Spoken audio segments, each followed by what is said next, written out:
Teenage Mutant Ninja Turtles, Teenage Mutant Ninja Turtles, Teenage Mutant Ninja Turtles, heroes in a half shell, turtle power, they're a fearsome fighting team. Teenage Mutant Ninja Turtles, Teenage Mutant Ninja Turtles, heroes in a half shell, turtle power. Hi again everyone, Scott Pyre, Pop Cult fan here, and in this video, I finally got the chance to see the new Teenage Mutant Ninja Turtles movie, Teenage Mutant Ninja Turtles Mutant Mayhem, long movie title.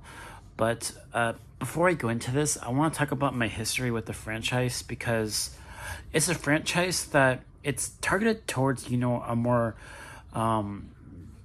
younger audience, teenagers, kids. So as an adult, there are certain aspects about this franchise that don't speak to me quite as much now. But when I was a teenager, in high school, I definitely started to get invested into this franchise.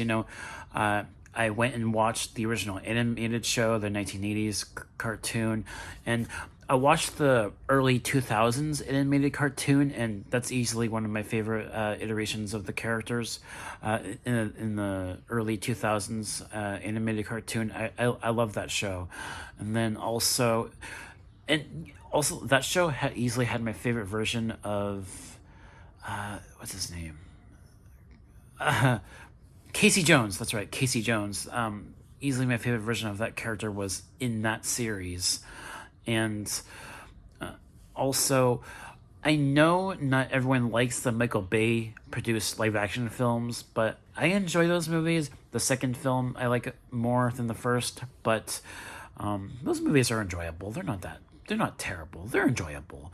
And I've seen the older live action films from the 1990s too as well. I've seen the live action TV show as well. So I am a fan of this franchise, and going into this new film, I am glad to say that this is easily one of the better Teenage Mutant Ninja Turtles films, hands down.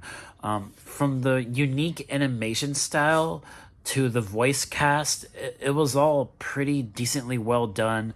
It's a very similar story to like superhero films. You have your heroes and they go up against this giant thing that's terrorizing the city. It's a very it's the kind of story that you would expect from something like this.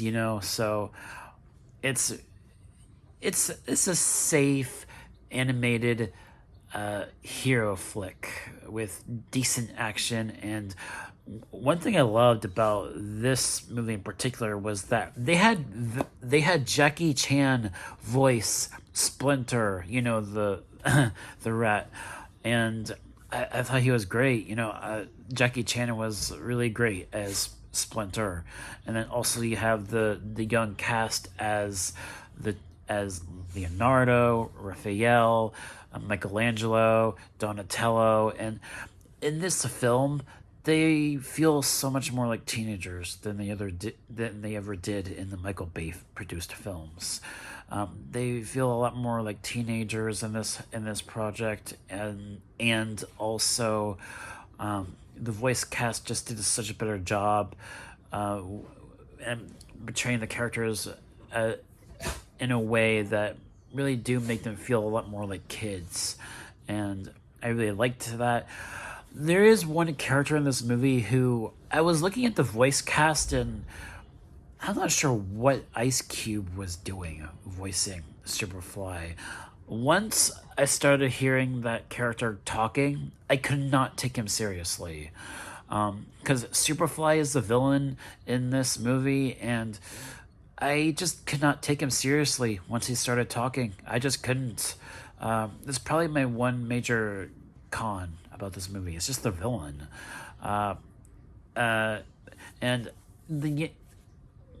I liked the animation style because it reminded me of the Spider-Man Into the Spider-Verse and Across the Spider-Verse movies. It was very unique, and I liked that. And I liked the actress that voiced April O'Neil. Um, I thought she was pretty good. And I also, two voice casts that I did enjoy were Seth Rogen and John Cena as Bebop and Rocksteady. Those characters were a lot of fun, and Seth Rogen, he was also the one of the executive producers on this movie. So yeah, that was pretty cool, and also a few other actors in this movie that I didn't know at first were Rose Byrne. She was one of the characters in this movie, as well as Paul Rudd. So some familiar actors here in this, and it's all really good voice acting across the board. And this was it was a very enjoyable film. It doesn't waste its time with the origin story. It goes straight into the turtles being who they are and loving pizza. And I was half expecting them to say cowabunga at some point, but they never did. Maybe they'll save that for another film. But there were some nice little Easter eggs and references to older movies as well. Like there was this one scene in the movie that referenced one of the songs in one of the 90s films, Go Ninja, Go Ninja, Go. That song? It was in this movie as well. And then there were a lot of pop culture references in this movie too. It was chock full of them. And some really good song picks in this soundtrack too as well.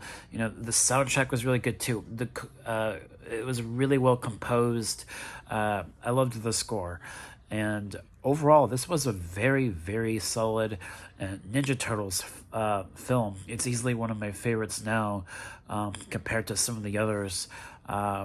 Although, like I said, I enjoyed the Michael Bay produced films. I know not everyone likes those movies, but I enjoy them. So, yeah, if I had to give a grade for this movie, I'd definitely give it an A-. It's just, like I was saying, it's just the villain of Superfly. He was okay. I just couldn't take the character seriously once he started talking. I just couldn't. And especially, like, by the end of the film, or in the third act, when he was that giant monster thing terrorizing the city, I just cannot take the character seriously with that voice. I don't know what Ice Cube was doing, but I just cannot take the character seriously. So that's just my one major con about the film. So an A- for me for this movie. And yeah, that should do it for this review of Teenage Mutant Ninja Turtles Mutant Mayhem. Finally got the chance to see this movie. And yeah, alright guys, my next couple videos, I will, I will give us a bit of a tease. Maybe Exorcist, maybe Creator. Those might be my next couple reviews. Stay tuned. Alright everyone, peace. Go Ninja, go Ninja, go Ninja, go!